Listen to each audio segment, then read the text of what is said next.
Pernahkah kalian dengar tentang standar kecantikan? Misalnya di Korea, mereka punya standar kecantikan hidung mancung, tubuh ramping, dan rahang berbentuk V. Beda lagi di Indonesia yang menganggap bahwa cantik itu harus putih dan ramping. Well, hal kayak gitu bikin kita terobsesi agar bisa memenuhi standar tersebut dan juga bisa memicu gangguan mental loh, yaitu bulimia nervosa. Kami dari kelompok 9 yang beranggotakan saya sendiri, Nur Fajrina, dan dua rekan saya, Nadia dan Putri Rizka Ardila, akan menjelaskan lebih lanjut mengenai bulimia nervosa. Simak baik-baik videonya ya. Apa itu bulimia nervosa? Melansir Diagnostic and Statistical Manual of Mental Disorder, bulimia nervosa merupakan perilaku makan berulang yang kemudian ada kompensasi seperti memuntahkan ataupun berpuasa untuk mencegah bertambahnya berat badan. Contoh perilakunya yaitu memuntahkan makanan yang telah dimakan hingga mengkonsumsi obat pencahar. Nah, bulimia itu sendiri punya dua tipe diantaranya. Yang pertama, pembersihan atau purging. Seseorang secara teratur dengan sengaja memuntahkan makanan dengan paksa seperti menggunakan obat pencahar, diuretik, atau enema. Dan yang kedua, tanpa pembersihan atau non-purging, yaitu seseorang atau individu menggunakan perilaku yang tidak tepat, misalnya puasa atau olahraga secara berlebihan, tapi nggak mengkonsumsi obat pencahar, diuretik, atau enema. Selanjutnya, kami akan membahas kriteria diagnostik dari bulimia nervosa.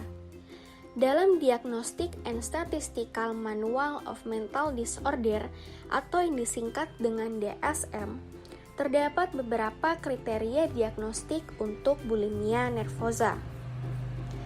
Di antaranya, yang pertama, ada karakter dari bulimia, yaitu seseorang yang mengidap bulimia, ia akan makan dalam porsi yang lebih besar dari kebanyakan orang pada periode waktu dan situasi yang sama.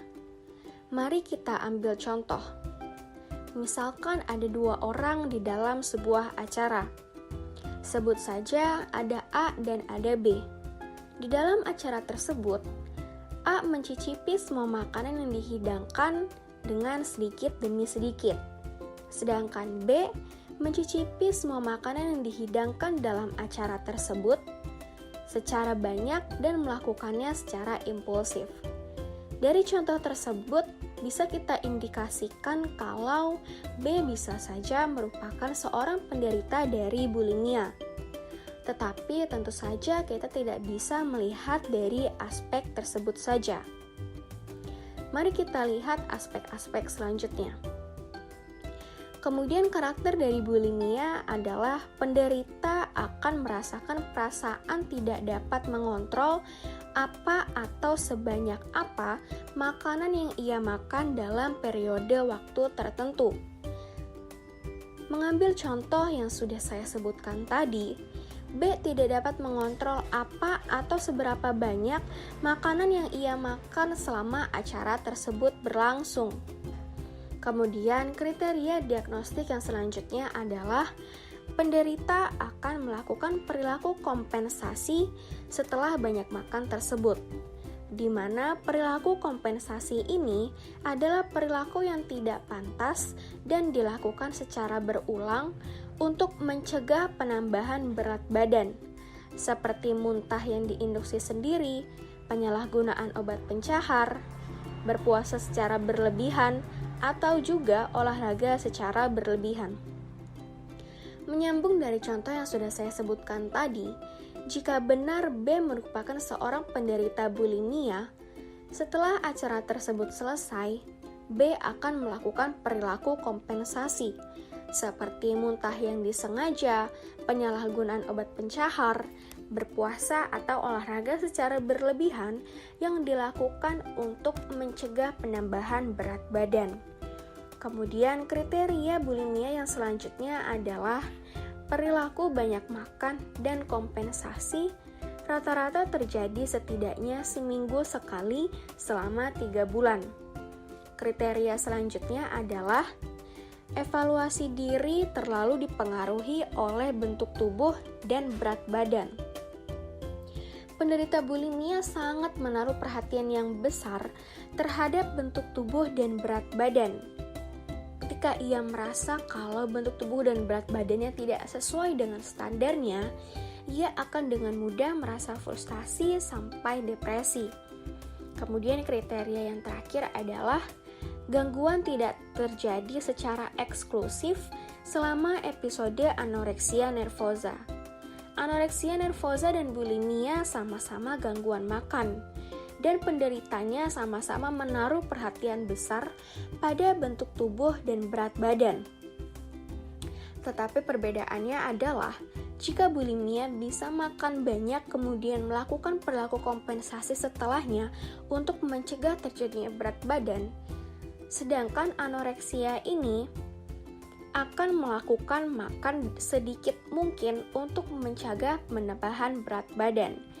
Dari sana bisa kita katakan kalau bulimia dan anoreksia ini berkebalikan. Setelah kita mengetahui kriteria diagnostik untuk bulimia nervosa, tentu saja kita juga perlu tahu apa saja sih gejala yang didapatkan setelah atau ketika seseorang tersebut mengidap bulimia nervosa. Menurut Diagnostic and Statistical Manual of Mental Disorder, dapat kita ketahui dan simpulkan gejala apa saja yang nantinya didapatkan oleh individu tersebut. Di antaranya, pertama, adanya komplikasi fisik bulimia nervosa seperti kelelahan sebagai akibat dehidrasi, gangguan pencernaan yang disebabkan oleh muntah dan penyalahgunaan obat pencahar, menstruasi yang tidak teratur, masalah gangguan kesuburan, dan masalah jantung yang diakibatkan oleh penyalahgunaan sirup IPK. Yang kedua, gangguan mood seperti kecemasan dan ketegangan yang sering dialami. Kebanyakan pasien dengan bulimia nervosa mengalami depresi dan gangguan mood. Selain itu, perilaku yang serius seperti percobaan bunuh diri, penyalahgunaan alkohol, dan obat-obatan terlarang. Yang ketiga, merasa malu dengan perbuatan yang dilakukan, sehingga mereka ingin menyendiri, menarik diri dari lingkungan sosialnya, dan berusaha untuk merahasiakannya dari keluarga dan teman-teman di sekitarnya. Lalu, apa sih penyebab dari bulimia?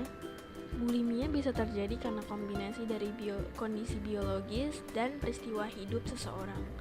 Menurut Diagnostic and Statistical Manual of Mental Disorder atau DSM, terdapat 4 faktor yang termasuk kombinasi tersebut. Di antaranya, yang pertama ada genetik dan fisiologis. Kalau salah satu anggota keluarga ada yang menderita bulimia, maka risiko untuk menderita bulimia akan meningkat. Lalu yang kedua, lingkungan sosial. Bulimia bisa muncul karena kritik dan tekanan dari lingkungan sekitar mengenai bentuk tubuh atau berat badan seperti yang kita kenal saat ini, yaitu body shaming. Ketiga, ada emosional dan psikologis. Seseorang yang memiliki masalah psikologis seperti percaya diri yang rendah, depresi, kecemasan sosial, PTSD, dan OCD dapat meningkatkan risiko bulimia. Dan yang keempat, pekerjaan. Model, idol Korea, dan artis film adalah beberapa pekerjaan yang menuntut berat dan bentuk tubuh yang proporsional. Tuntutan untuk mempertahankan bentuk tubuh bisa saja memicu bulimia. Kemudian yang terakhir kami akan membahas cara mengobati bulimia.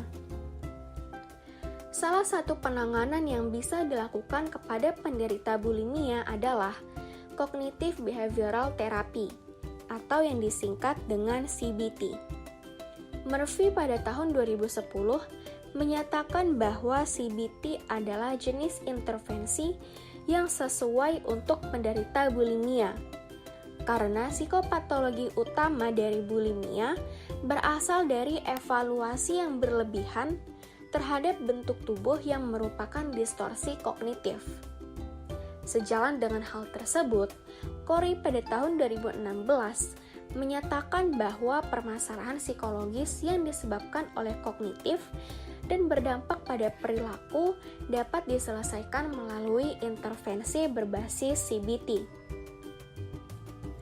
CBT ini sangat sesuai untuk penderita bulimia karena melibatkan pikiran sadar penderita mengenai distorsinya terhadap bentuk tubuh disertai tugas rumah sebagai modifikasi perilaku maladaptif penderita, yaitu mengonsumsi makanan secara berlebihan kemudian memuntahkannya.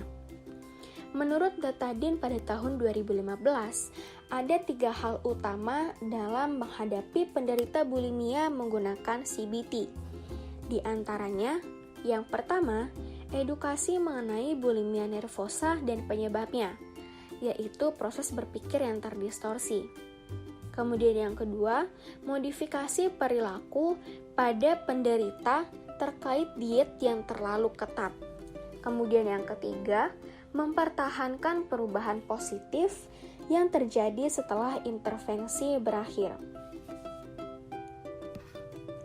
CBT akan menurunkan perilaku maladaptif penderita bulimia, yaitu makan berlebihan dan memuntahkannya melalui rekonstruksi distorsi kognitif pada penderita.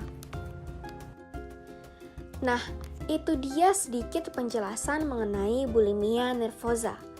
Setiap orang pasti memiliki standar kecantikannya masing-masing. Pada hakikatnya, semua bentuk tubuh itu cantik kok, tapi perlu diimbangi juga dengan kesehatan.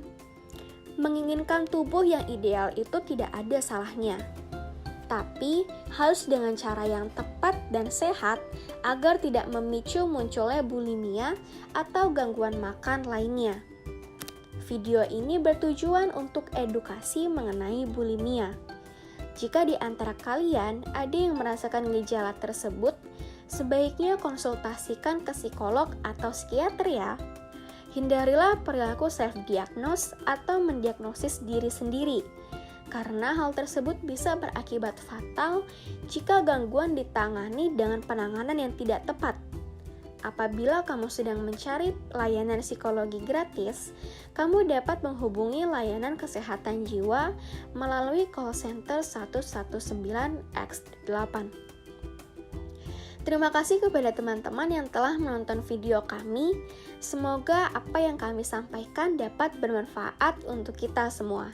Wassalamualaikum warahmatullahi wabarakatuh.